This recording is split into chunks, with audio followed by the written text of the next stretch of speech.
What drives me? Well, I would say winning. Everyone likes to be a winner in life, I suppose.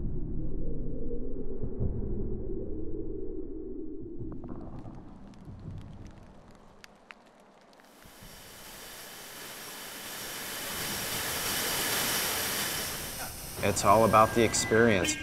You know, it's about where you are, who you're with, and that experience, and the beer just enhances it.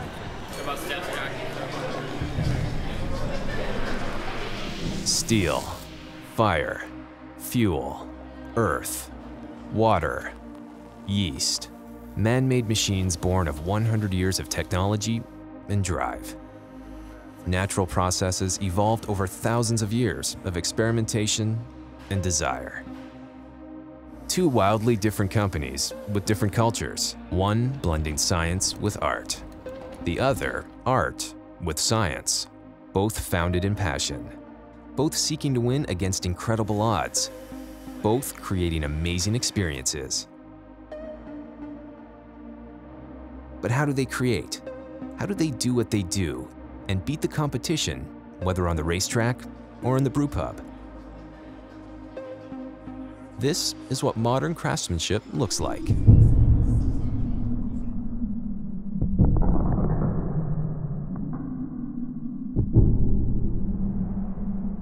The thing that drives me is, I call it mission impossible.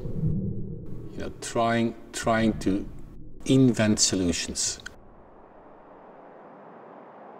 At the age of 15, 16, I went for the first time to the circuit to see an F1 race, and that was, wow, that was even more fascinating.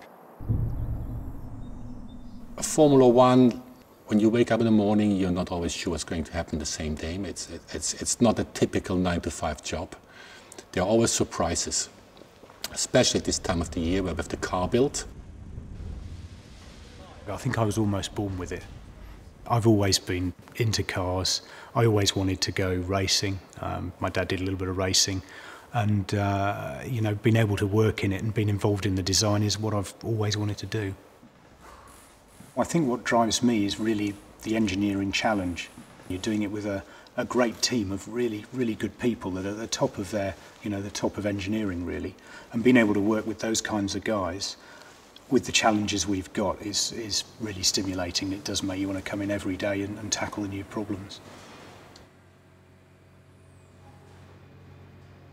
I always wanted to do something creative when I grew up.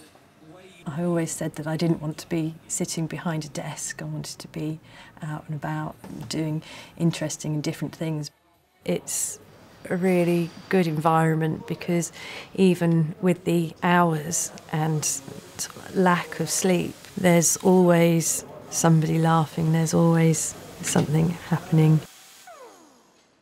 My biggest accomplishment is going to be being the race team spares coordinator up and down the pit line, and I'm the only lady that does that role.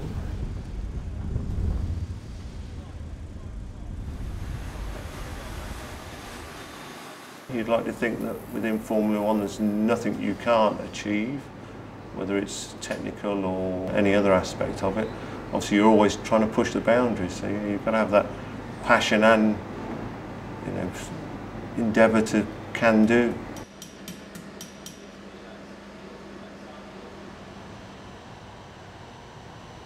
Being part of something that's bigger than myself. I'm not just part of enabling IT at New Belgium, but I'm really part of the business. That's really what motivates me every day.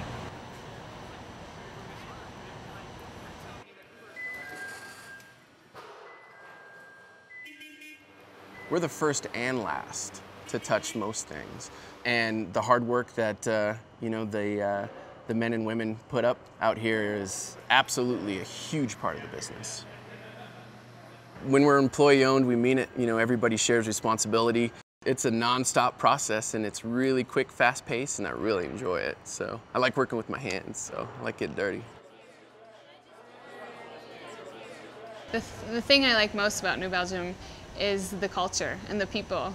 I was talking about how I enjoy coming into work every day, and that's because of the people that I get to work with. If you were to walk into our office right now, it would be us bouncing ideas back off of one another. I'm on our taste panel, and so I taste beer every single day, and that has grown my passion immensely. Every single day it grows, and it's just a lot of fun.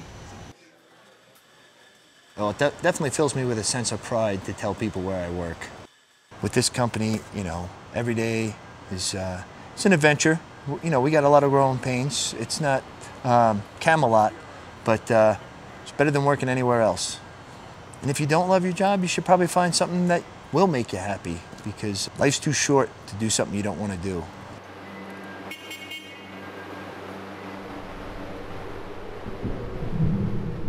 I think intuition is very important. Call it character, call it whatsoever. I think you have it inside yourself. It's something you can't learn, you know. You're completing the build of a new car, and we have no clue what competition is doing. Car build is roughly 12,000 drawings, and we have to manufacture the parts. And you might face every day multiple issues, you know, on the raw materials, on the precision of the job, you know. There are always surprises. And at the end of the day, you know, we have to react. And if there's a certain problem, we have to invent a solution right away. You never do on your own an accomplishment on the professional side. It's always a teamwork, you know. You might be the one being more creative, creating solutions, or driving people to achieve it. But the accomplishment is a teamwork. It's not driven by a single person. You can't build Formula 1 cars without a good cup of tea in the morning. It's a full-on 400, 450 strong employees all working towards one goal of trying to get 2 cars to pass that checkered flag, hopefully in first and second place. You've got to have that willingness to get it accurate, get it right. Most of the time first time, because obviously they haven't got the time, the lead time to try it and try it again. And sometimes it's got to be out at the circuit within 2-3 days of it being designed. Even considering all the technology that is thrown into Formula 1, you still need fabrication departments basically using hammers still to create what do they want in Formula 1. Believe it or not, it can be quite a precise tool. I've got a selection of hammers, not just one.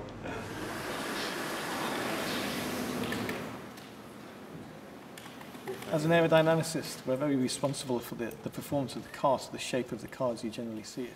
We need to help the guys in the design office make sure that the car will be reliable and keep going around the track. It's no good coming up with a fantastic idea. You have to allow for the fact that things won't work quite as well as you expect. Anticipating the challenges is arguably what makes a good engineer, and arguably what makes a better engineer is responding to those challenges when they appear and not simply having to stop and try and think again.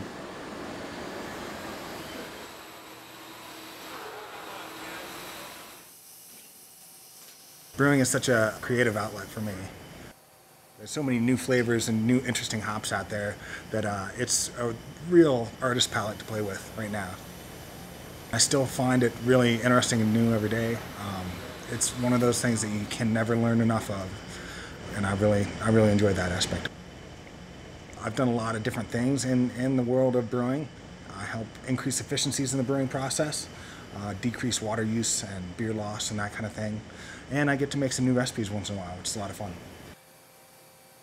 If we can brew and lose less beer and use less water and use less energy, we're achieving the goals of running a profitable company. We're also achieving the goals of having a little bit smaller environmental footprint. And being able to do both of those at the same time feels pretty good. I'm on the team that break down the process and find out which steps we can kind of clean up, or just working with other departments to find better ways to get things done. I've trained the entire department, created SOGs, set up our handheld menus, and maintain all of the training documentation for the floor.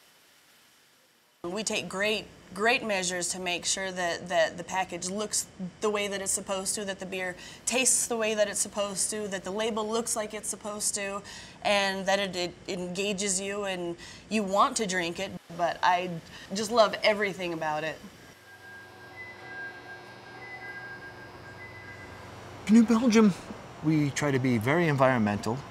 We recycle everything. I think 90% gets diverted from the landfill. So only 10% of our waste goes to the landfill. Sometimes we have extra glass from old glass runs. We're making glassware out of the old bottles. The cardboard, we've actually donated some to art museums so they could do art projects and stuff like that. You never know if something's going to work out unless you try it. You don't have to do all of these things the way things were done before. You can rethink things and do things that are good for the environment, good for the community, and still make money.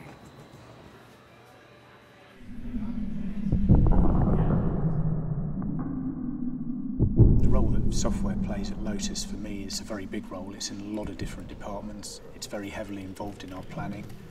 We have to be very good at planning all the way from concept stage in aerodynamics and computational fluid dynamics all the way through to the track. And that planning's got to be very good. And then our transition from design to production has also got to be very slick, and that's handled in software. That really plays a huge role, you know, being efficient there and getting as many concepts as we can through to the track quickly is really key to what we can deliver on track.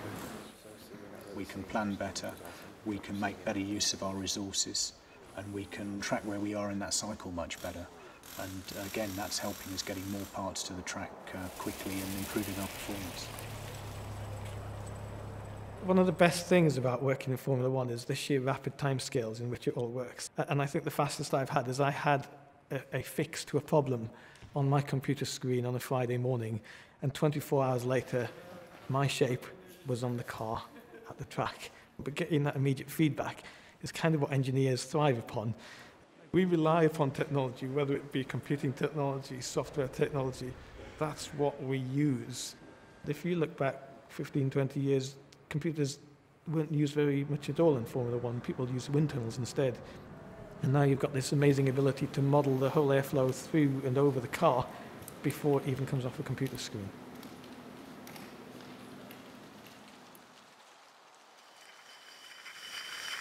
We are able to leverage technology to brew, to make the beer, and to keep track of what's going on in production. And that starts when we intake our raw ingredients through the brewing process, through the finishing process. We try to make sure that that beer is extremely consistent. And that's orchestrating a lot of folks and a lot of automation and a lot of data collection to make sure that we're there. If we can take all of our process data and see places where we need to do a little bit better or could refine processes, we can look back at all that data and see what our baseline is and then improve things from there. I think the coolest machine in this building is the bottling line. The amount of pieces and conveyors and gates and technology that go around that is mind-boggling. I would describe my job as like an auto mechanic that's working on a car that's going 75 miles an hour down the highway, while I'm also trying to do some upgrades to it and looking off into the distance to see what's coming. You know, the business, for me, dictates the technology, and that technology has to fit into the experience that we're trying to give our coworkers and our customers. Really, it's about engagement, whether it's a brewer in the brew house or a customer trying to get information from our website and really listening. You know, that's how it's changed, and we're getting a lot of information and then taking that information and turning it into action. That's kind of been the sea change over the last few years.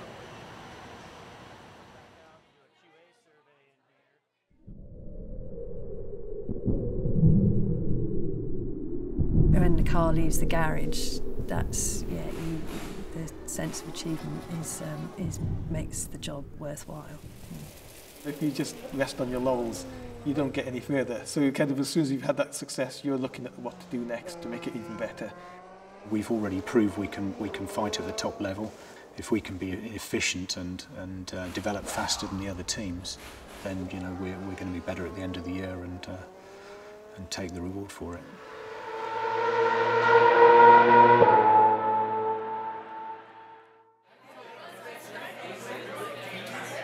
People drink a fat tire and they're like, oh, I remember the first time I tried this. When they take that first sip and they sit back and they smile, you can tell they get that little smirk on their face. You know, it makes me happy. The only thing I see is that we're going to continue to succeed, and we're going to continue to give our consumers and our customers exactly what they're looking for.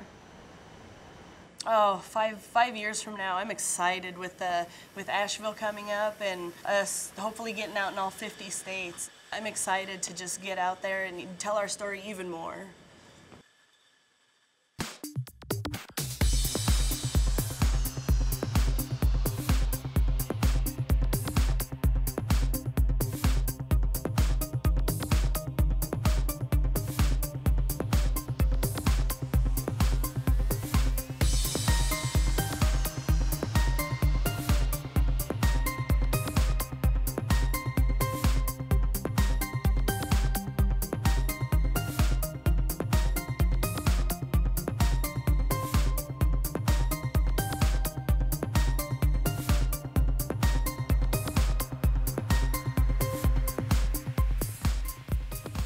Superhero is somebody like Batman, you know. Spider-Man was less known, you know, but Batman was the hero, you know, saving the people, saving civilizations, you know. That was a real hero for me. There's loads of stories about the team and the guys who work in it, but not many of them are great for public consumption. I said it in a film before, you can have a decent bottom line and not be a My default answer when people ask me, hey Chris, how's it going? Awesome. Knowing that I'm gonna have to kind of clean it up a little bit, I can't use that, so I might just leave that part out, but New Belgium is awesome.